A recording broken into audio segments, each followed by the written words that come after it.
opportunity. Kyle Connor shoots and he scores! Triple overtime series winner! The Winnipeg Jets finished third in the North Division last season. They then swept the Edmonton Oilers before being swept in round 2 by the Montreal Canadiens. In the offseason, Winnipeg bolstered their defense, acquiring Nate Schmidt and Brendan Dillon, while also locking up 23-year-old Logan Stanley for 2 more years. Goaltender Eric Comrie comes in hoping to help Connor Hellebuyck with some of the heavy lifting in between the pipes. Hellebuyck finished 4th in last season's Vezina Trophy voting. Comrie, meanwhile, has just 9 appearances at the NHL level. The Jets remain extremely talented in their top 6. Scheifele, Connor, Wheeler, Ehlers, and Stastny back on a 1-year deal, but the team will be hoping Pierre-Luc Dubois has a bounce-back season. After coming over in a trade for Patrick Laine, he was held goalless in 7 postseason games, and he's coming off his lowest point-per-game total in 4 NHL seasons. Winnipeg boasts the 4th best odds to win the Central Division, but still have a good shot at making the postseason. Happy to be joined now by Sportsnet's Sean Reynolds. And of course, when you need to know something about the Winnipeg Jets, you go to the source, and that is Mr. Sean Reynolds. So Sean, thanks so much for joining us. Let's get right into this thing. Let's look at 3 X factors when it comes to the Jets for this coming season. And let's start up front with Pierre-Luc Dubois. Things didn't really go how everyone would have wanted them to go in his first season in Manitoba. So I ask this: will Dubois be able to be a key component of that top 6, which should be a very good top 6 in Winnipeg? Well, Kevin, in Winnipeg, they're not afraid to talk Stanley Cup. They've been talking it all training camp, and you touched on it. If they're going to get to that level, they're going to be that kind of team. They are going to need more from Pierre-Luc Dubois. You asked me how confident I am that he's going to get there. I mean, I can't say that I'm overly confident. I'm not saying that it's not going to happen, but the idea for me that last year Pierre-Luc Dubois had, a little bit of a rough summer and then was, had to sit out on his way from the States to Canada as he quarantined, and that cost him his shape, and that he was never able to get in shape and get his feet under him again. I don't necessarily know that I buy that. There's plenty of NHL players that have gone through injury, that have been out of lineups for a long time and been able to get their feet back underneath them. Pierre-Luc Dubois never really arrived in Winnipeg, and we're waiting to see if he's going to this season. It's going to be important that he does.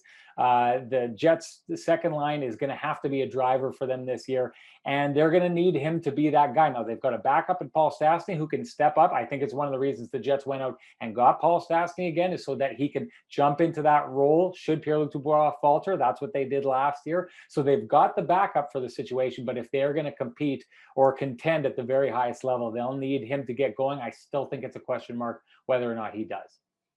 Okay, X factor number 2. We'll work our way from the center line to the blue line, and let's talk about the fact that the Jets, they upgraded Tucker Poolman and Derek Forbort for Nate Schmidt and Brendan Dillon. Pretty good upgrade, but I ask you this: is that decor strong enough to help the Jets make a deep playoff run? Well, I think it is. And I think because when you look behind them, you see Connor Hellebuyck, who's been the great eraser for the Winnipeg Jets for a number of years now. They kind of came out, the Jets, their head coach, their general manager, and said their defense core simply wasn't good enough the last couple of years. They needed to upgrade, and they do that by going out and getting Nate Schmidt and Brendan Dillon. I think you take a look at that, and one of the things that people will say to me is, I mean, who's the top tier defenseman on there? I think Josh Morrissey is your number one guy. That's the way the Winnipeg Jets feel. But you don't look at this roster of defense and say, this is one of the top guys in the league with any of these guys. It's a lot of B's, B pluses, maybe B minuses, no home runs, no A pluses there.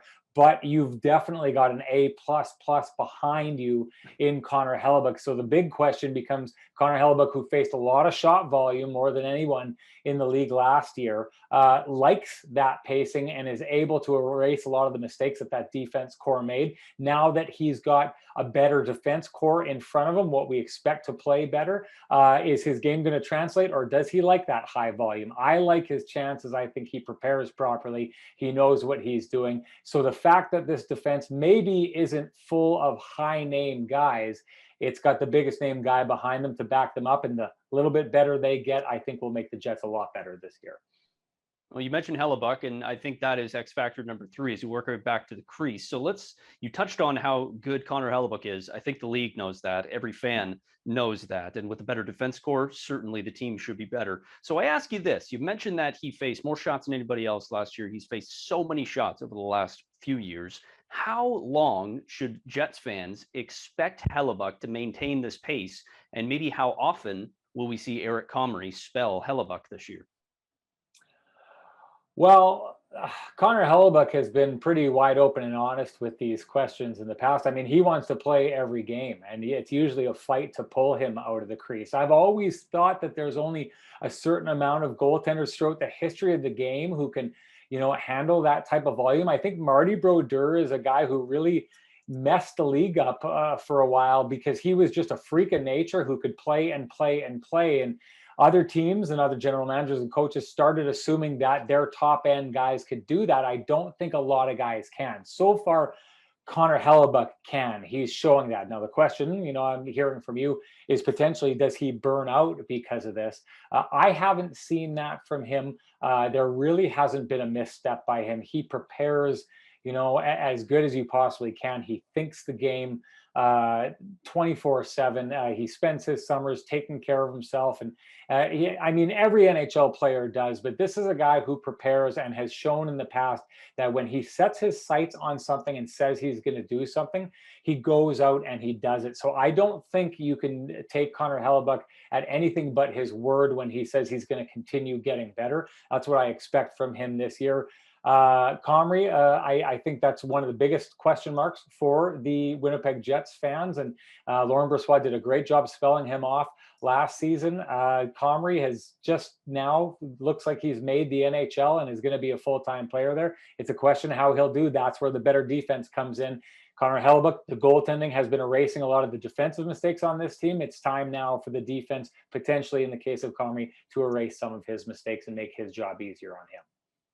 Sean, you're always making our job easier. Thanks so much for joining us, and we look forward to hearing from you all season long. Thanks a lot, Kevin.